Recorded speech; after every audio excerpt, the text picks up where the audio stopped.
Okay, so now this is skills review number 2, page 193 in your student workbook. Number 1, I'm not going to do an example for, but I am going to remind you that when you are adding or subtracting fractions, you need to make sure that you line the decimal points up. By lining the decimal points up, one under the other, then you are actually lining the places up, right? So we'll be subtracting the 100ths from the 100ths, and 1/10 from the 1/10, and ones from the ones, and tens from the tens if there are any. Number 2 is a mixed number where we are adding and subtracting. I am not going to do an example of this either. I am just going to say that when you have a mixed number, so I'll write small over here. So let's say that I have 3.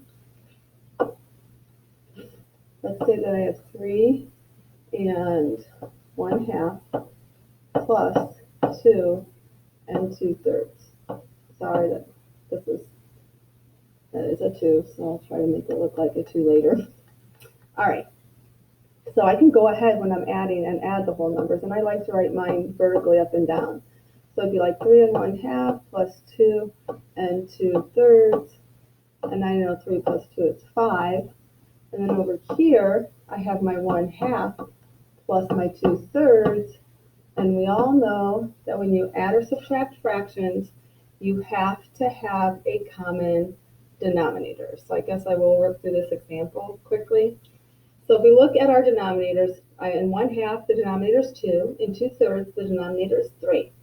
I cannot add those fractions until I find equivalent fractions, fractions that are equal to 1/2, and a fraction that is equal to 2/3 that both have the same denominator. So doing it the way we did it in class, using our, I hope this is still recording, using our saying, I first am going to count by each denominator because I want to find the lowest common denominator, the lowest common multiple. Sorry guys, I'm just hoping this is still recording, so I'm a little worried. Okay, so I have, counting by twos, 2, 4, 6, 8, 10. And now I'm going to count by threes, slowly though, because I'm looking for a number that they both have in common, the lowest common multiple. So I'm going to say 3, and I'm going to look up at the top here. I don't have any 3s. 6. I'm going to look up here, 2, 4. Oh, I do have 6. So that means 6 has to be the new denominator before I can add these fractions. So I'm going to find a fraction that is equal to 1/2 and a fraction that is equal to 2/3 that have denominators of 6. So I'm going to start with the 1/2. I'm going to come over here and I'm going to say, I'm going to take this fraction, multiply it by a fraction to get an equal fraction with a denominator of 6. I can't fill in the top numbers because I have 2 missing numbers. But I know I can fill in this because 2 times 3 is 6. I counted by 2s 3 times to get to 6. Whatever we do to the bottom, we have to do to the top, because for this fraction to be equal, we have to multiply it by a fraction that's equal to 1. 5 times 1 is 5, 100 times 1 is 100, 1/2 times 1 is still 1/2. We're just making it look differently. 3 times 1 is 3. And that makes sense because 3 is half of 6, right? So I know equal to 1/2 is 3/6. Now I have to find the fraction that is equal to 2/3 that has 6 as the denominator. So, try this color, I don't know what it's going to look like. Maybe I should do blue. Okay, so I'm going to take the fraction 2/3. I'm going to multiply it by a fraction, get an equal fraction, denominator of 6. I counted by 3s 2 times, right? I love this accent. My parents are from West Virginia. I just love this. So 3 times 2 is 6. Whatever you do to the bottom, half do the top. 2 times 2 is 4. So I know that 4/6 is equal to 2/3. 4/6. Now I'm going to add those together, and 3/6 plus 4/6 is equal to 7/6. Don't forget, you have this whole number over here. So my final answer you could write as 5 and 7/6, and that is completely fine. You can leave that in proper Or to make it more easily maybe to understand, you can say, well, I know that 6, 6 is a whole, right? Once I get 6 out of 6, I have a whole. I had 7, 6. So when I take 7, 6 and I minus 6, 6, I'm left with 1, 6. But this 6, 6 was a whole, right? So I actually have 1 and 1, 6 that is equal to 7, 6. So coming back over, since I know that this is equal to 1 and 1, 6, I know that my final answer is going to be 5 or 6. So add 1, right? I don't like this program I'm using because I have to, it's a different tools for writing and I have to switch constantly. Okay, so I know that I can add 1 whole to 5, and that's going to give me 6. And 7, 6 minus the 6, 6 was equal to 1, 6. So my answer is going to be 6 and 1, 6. My final sum. Okay? All right, number 3. I'm going to model a different problem, so please, please, please don't think I'm modeling 3/4 times 5, 6. But I am going to model something that's similar. So I am going to do 1/4 times 2/3. And we're going to model this. We can check it with the algorithm when we are done modeling. So I am going to say that when I model 1/4, I'm going to use rows. And when I model my second factor, 2/3, pick a color, blue, I guess. I am going to do those as columns, vertically up and down. Okay, so I'm going to start with my 1/4. That tells me 1 out of 4 rows, right? So if you look at our whole over here, we have 4 rows. That 1/4 tells me it is 1 out of these 4 rows. That's 1/4 of the whole. And if you look at that, that does look like 1/4 of the whole. Now, my 2/3, I am going to model up and down. I made this a little more difficult than what I wanted to make it, but this tells me that I have to have a total of 3 columns, and I'm going to use 2 of those.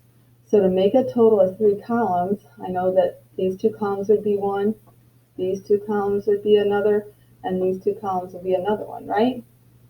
So now I do have 1, 2, 3 columns. I'm just grouping 2 of them together each time.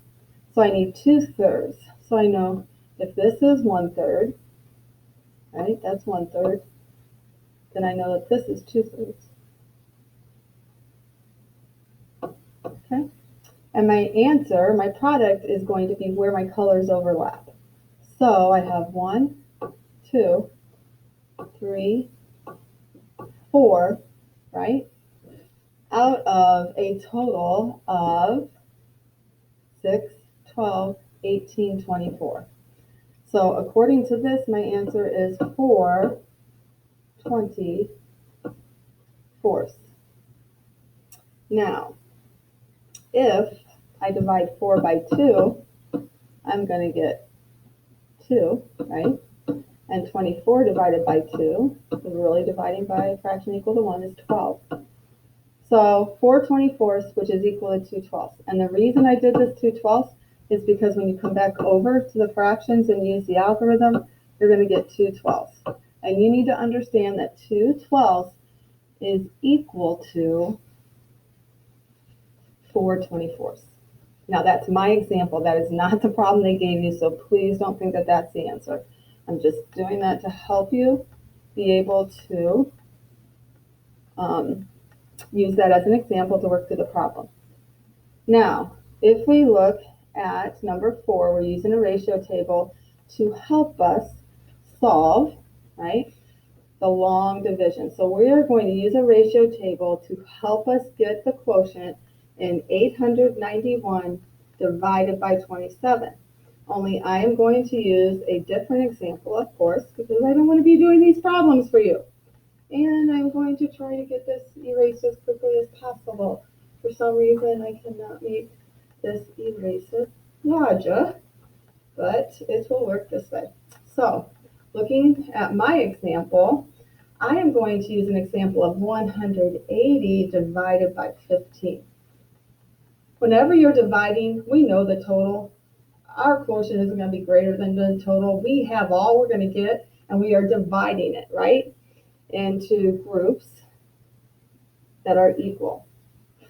So if I have 180 and I want to divide that by 15, 180 divided by 15. So I'm going to do a ratio table because I am actually seeing how many groups of 15 will be in 180. So in my ratio table, this is going to be groups, and I'm sorry, but I can't get it any thinner than that.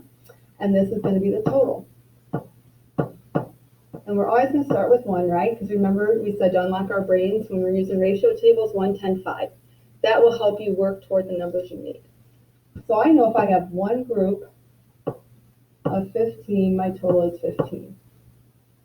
If I have 10 groups of 15, I know that my total is going to be 10 times that, which is 150. If I do 5 groups, 5 is half of 10, so my total has to be half of 150, which is 75. Right? Okay. So I'm trying to get as close to 180, how many groups of 15 are in 180 as I can. And when I look up here, if I have 10, right, that's 150. That's pretty darn close to 180. So my total is 180. If I have 10 groups, that's going to be 150, right? So I'm going to subtract 150 from 180, and that leaves me with 30. So 10 groups, but I still have 30 left. How many groups of 15 are in 30? Well, I know it has to be more than one group. And right away I got excited because I know that 2 15s are 30. So that means 2 groups will give me 30. And when I take 30 minus 30, I don't have any left. So how many groups in all of 15 did I have? 10 plus 2, right? So my quotient is going to be 12. Now, if we work through the algorithm, I'm not going to write out everything I've told you to write out, but please use does McDonald's sell cheeseburgers? You write it every time you have, for every digit you have in the dividend. So in my example, you should have written it 3 times. Does McDonald's sell cheeseburgers? And the first thing we do is divide. And I've counted by 15s. I really did that up here, right? And I'm going to say how many times is 15? It doesn't go into 1, but how many times does it go into 18? 1 time. That's the division in does McDonald's sell cheeseburgers. The next step is going to be to multiply. Because that's going to tell me of those 180, I used, really it's 150, of those 18 tens, I used 15 of them. And that's going to leave me with 3 tens. Is 3 less than 15? Yes, so we divided, we multiplied, does McDonald's sell? I subtracted here, check. I need to make sure that after I'm subtracting that what I'm left with is less than 15 or less than the divisor before I bring down the next number. Does McDonald's sell cheeseburgers? So now I know of my 180, I used 150 and it left me with 30. And I know that 15, this is like my new division problem, 15 will go into 32 times. So I just divide it again, and then I would multiply my 2 times my 15, and that gives me 30. And then I'm going to subtract, right? Subtract, check, and that leaves me with 0. Then I'm going to check, is 0 less than 15? Yes. Then I'm going to bring down, but there isn't anything left to bring down, so my final quotient is 12. And that is an example of how you could use the ratio table to help you with the long division. And then finally, I'm not going to do an example of this, but I will go over it in the answer keys when we do those. The 5th graders are painting the bookshelves in their classroom. It takes 3/4 of a quart of paint to paint each bookshelf. There are 8 bookshelves in the room.